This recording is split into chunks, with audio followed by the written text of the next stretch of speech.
Or slides. Go back. But there's Use the more computer on to that. tap it.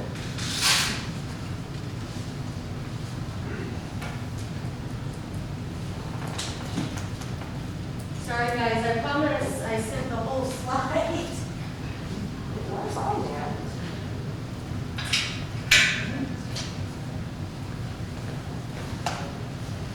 Don't know how to do disappearing stuff, so.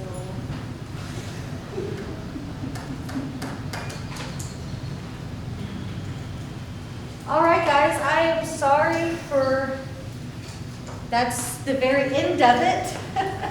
Okay, so this is how we start the complaint process when you make a complaint to me.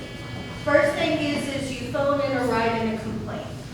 The second thing is I will go out and I will do a field inspection on the property to say, yes, there is a violation that occurred here, or no, there's not.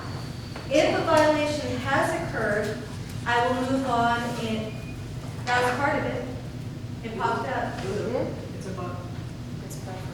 It's, If there is a violation, I will put you, I know y'all probably seen those really ugly orange stickers on people's, I try to only put them on the front side of the house or on the actual item that we have the violation. There we go. I promise I maybe went crazy and did something. I'm learning PowerPoint. Okay. Okay, the complaint is received, the case is open, the primary research, and the site visit. That's where we are. So the violations observed. Investigative research, so that's when I will put the sticker onto the house. If it is vacant or there's a lot of items, I'll send a certified letter in the mail to the resident or the property owner. If that is not corrected within the time frame, there is now a citation issued. Once the citation is issued, if there is no compliance, it goes to the municipal court. And then if still nothing is done, we're going to file a lien. And at that point, what a lien is we're going to go and we're going to do the work. But we're going to file a lien against your house, so we will recoup the money that was spent in filing that lien. And then the violation is abated and it's closed. But most of the time, with our citizens here, we're pretty good when we get the notice from code enforcement that we get it complied within a couple of days, and the case is closed.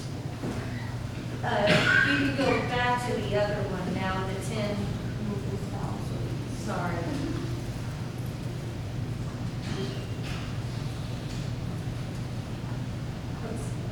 Not good, is it?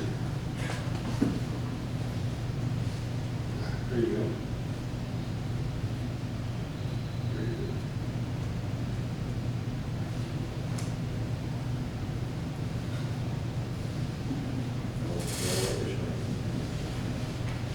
just escape out of the whole thing and then go back to the presentation slide.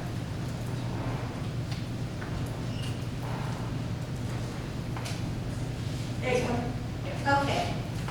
So as a code enforcement officer, I strive to conduct a comprehensive code enforcement effort that fosters voluntary compliance, effective and promote correction of violations that have been noted, and to maintain a consistent, fair, and equitable in its application.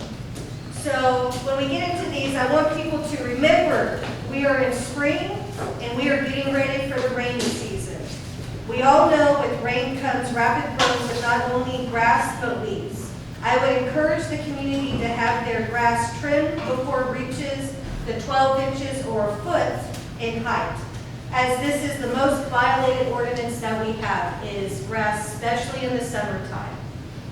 So remember, with grass, think of a ruler, you put it in your yard. If your grass is over that anywhere, we are in violation and we need to have that trimmed. Okay?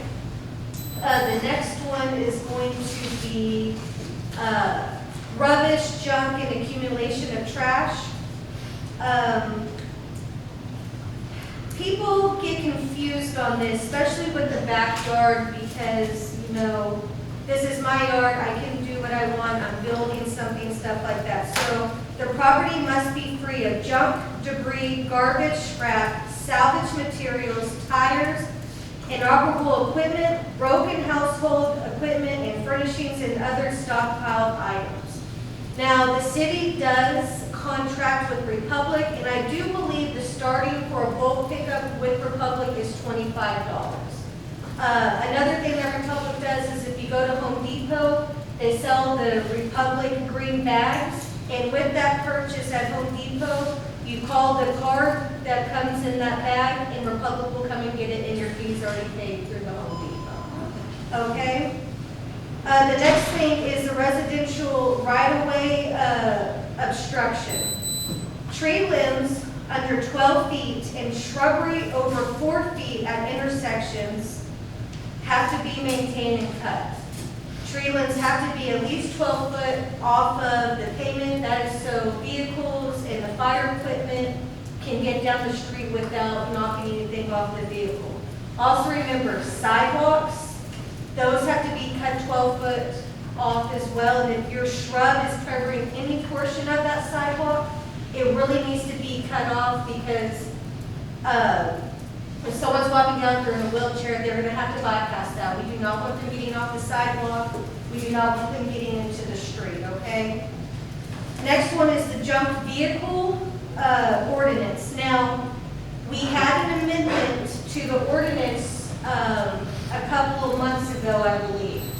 Now, a junk vehicle, including any part of a junk vehicle that is visible at any time of year from a public place or public right-of-way, is detrimental to the safety and welfare of the general public, tends to reduce the value of private property, invites vandalism, creates a fire hazard, is an attractive nuisance, creating a hazard to the health and safety of minors, produces urban blight, adverse to the maintenance and continuing development of municipalities, and is declared to be a public nuisance. Now, Megan, what does that mean?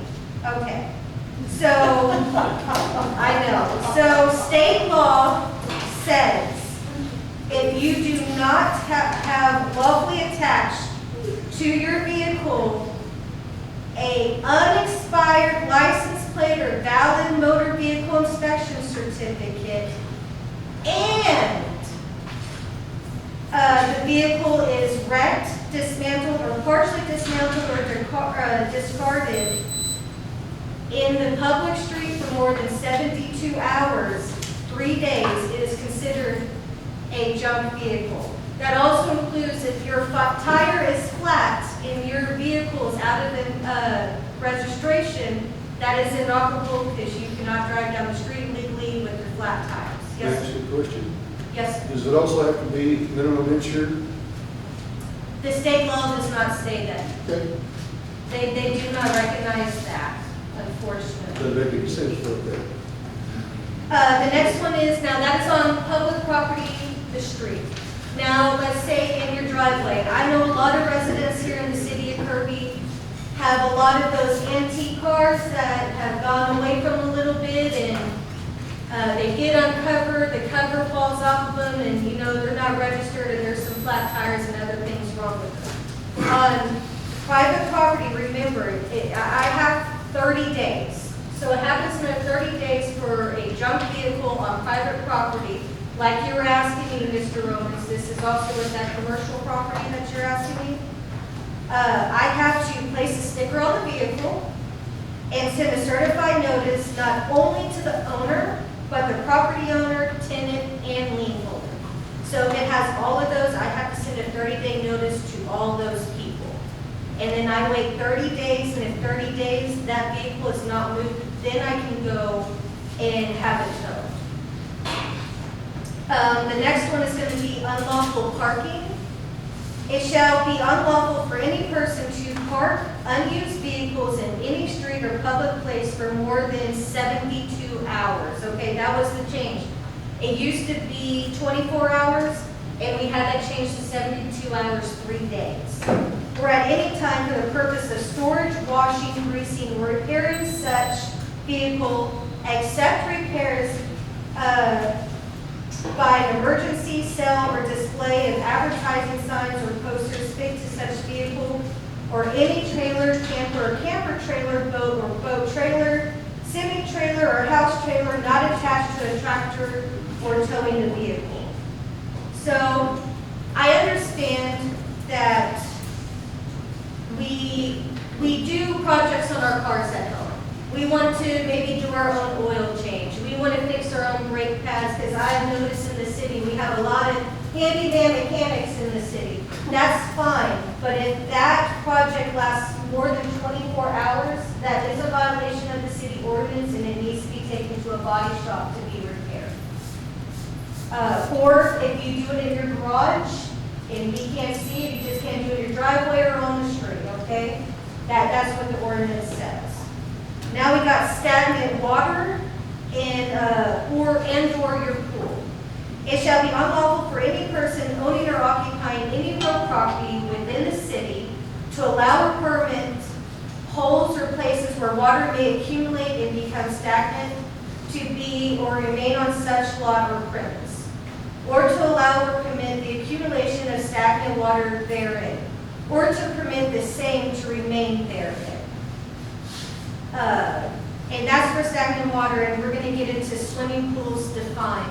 I would really encourage people to listen to this because actually today I looked a little bit more into this ordinance. I've always known it, but I haven't really paid, not attention to the swimming pool, but it dawned on me and I did some research and I'm going to tell you all in a minute.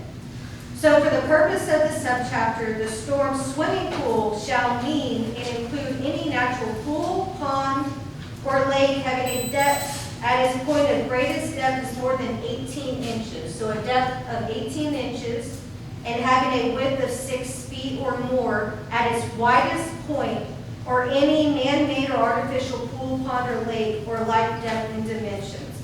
So what I learned today with this is I got on Walmart.com and I was like, I wonder how big those kiddie pools are, because I know we're going to start pulling out the kiddie pools. Well, the little round ones that are plastic that you can get at Dollar General, those are great. You can have them in your front yard, let the kids play. But I did notice that those blow-up ones with the 3 rings, if you're